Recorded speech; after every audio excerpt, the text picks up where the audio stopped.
subscribe Ito Money Vlog.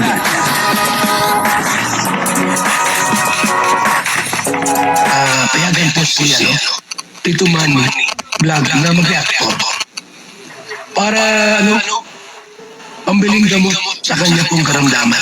Dati po doon po sa vlog ni Kalingap Rob, kung naalala niyo po, in-interview po etong si Carla at saka si Kalingap Jomar, at may nasabi nga dito si Carla ay talagang kay Kalingap Jomar na daw po lahat, at nakikita po natin na talagang humahanga etong si Carla, kay Kalingap Jomar. Hindi lang po paghanga, talagang may kasama na rin pong pagmamahal.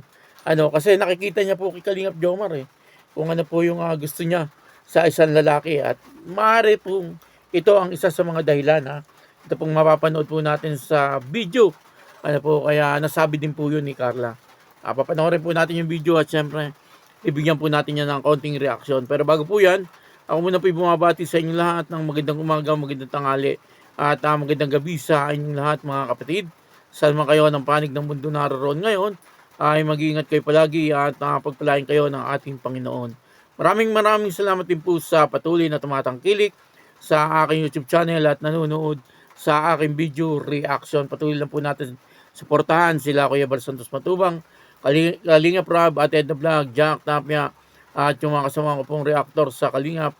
Ganyan din po yung mga charity vlogger na Kalingap partner. Ito po yung video na kung saan dito yung makikita po natin na talagang napakamatulungin ni Kalingap Jomar, at dito kitang-kita po natin masayang-masaya po si Kalingap Jomar, hindi lang po si Kalingap Jomar, maging yung kanyang tinulungan at sila Ate Edna at Kuya Bal, masayang-masaya rin po dahil po dito sa ginawa ni Kalingap Jomar. Siyempre, pinakamasaya din siyempre si Carla.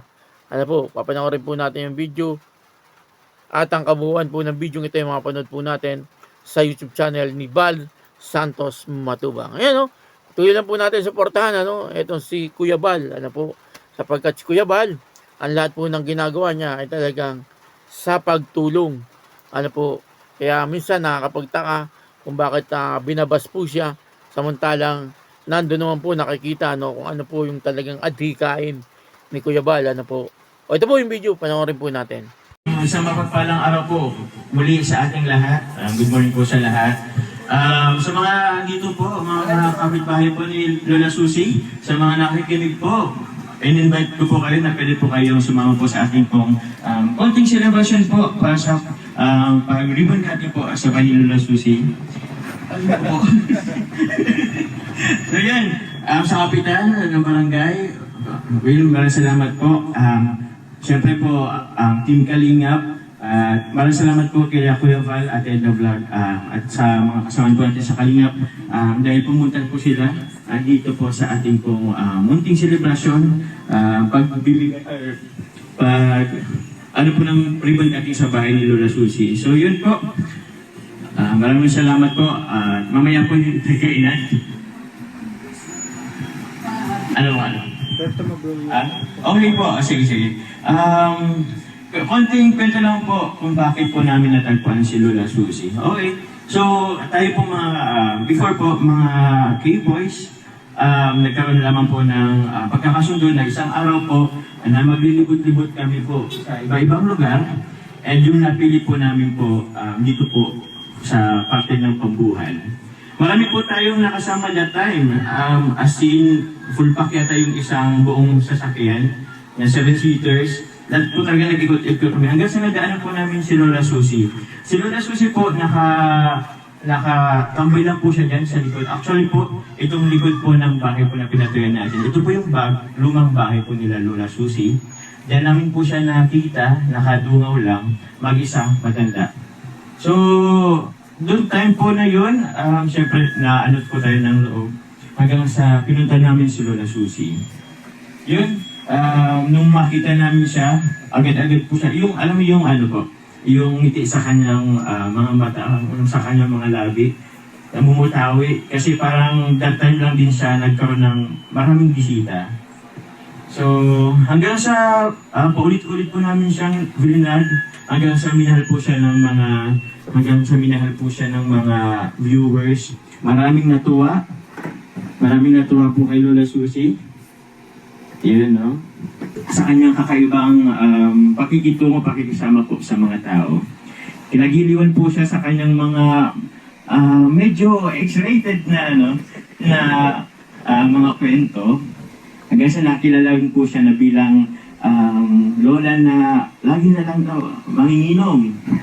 So, yun po yung dun po nakilala po. Kira nag-inom kami sa mga tiyuin ko, tapos sarunga lang sarong kamtuhan ng ganyan. Pag sabi nga rin nila, kung kaya ko pa lang umuwi dito, sabi ko kaya ko pag umuwi dito. Pagdating ko, nakatukaw ako ng ganyan. Nahulog ako, nagpupong na ang ulo ko, nagbukol kasi nahulog ako doon sa itaas. Kaya hindi na ako natutulog doon, dito na lang ako natutulog sa itaas. I'm very proud of you because you are very look everyone. You are look handsome.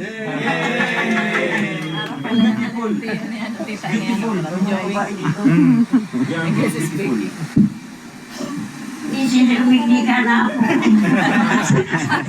Dahil na. Mamaya. Bakit po? Mamaya. May kasabihan, hindi bali daw pangit basta ibigin mo tunay. Diba? Opo. May action pa. Anong message mo pa sa kanila, nanay? Na bumisita sila sa'yo.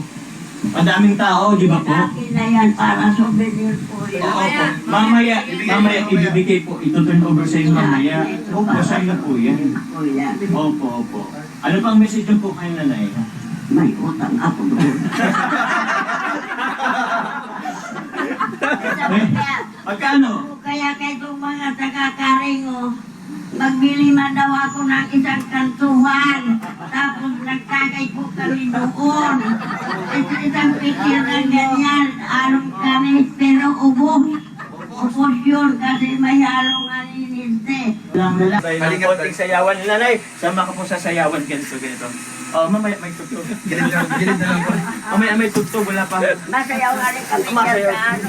Dahil may ubos. Sayaw kayo. Ang sabi kayo Ay, wala na. Nakita po natin na isa na naman bahay ang pinagawa ni Kalingap Jomar, at maaaring ito ang mga dahilan kung bakit labis-labis ang paghanga ni Carla kay Kalingap Jomar. Hindi lang po si Carla, maging yung mga ibang tao, talagang nakikita po nila na naandun yung pagsisikap ni Kalingap Jomar para makatulong, lalong-lalo na sa mga matatanda tulad po ni Lola, na talagang may pagkakomedyante itong si Lola at tuwan-tuwa naman po sila Kuya Bal at Ate Edna kay Lola. At syempre, mas tuwan-tuwa po sila dahil po sa panibagong nagawa ni Kalingap Jomar. Malaking bagay po ito, nakapagpatayo po ng bahay si Kalingap Jomar sa isang talagang nangangailangan ng tulong at talagang kailangan po talaga ng patayuan ng bahay. Kasi kung nakikita nyo naman, yung dating bahay ni Lola ay talagang marami na rin pong butas. At talagang kailangan na pong patayuan at bigyan ng bagong bahay itong si Lola.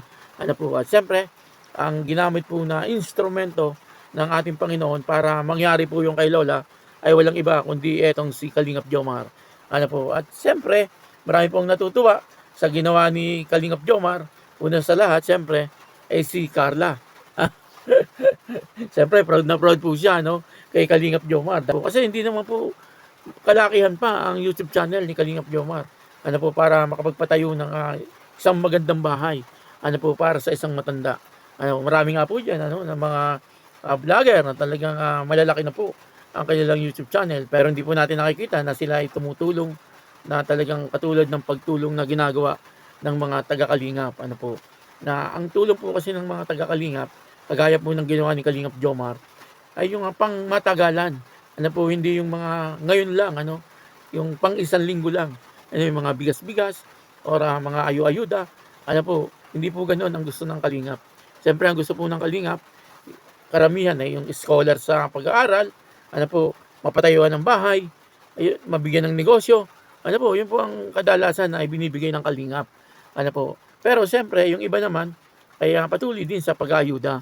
hanggat hindi pa rin po nila kaya magpabahay, siyempre patuloy din po sila sa pagtulong sa pamamagitan po ng pagbibigay ng mga grocery.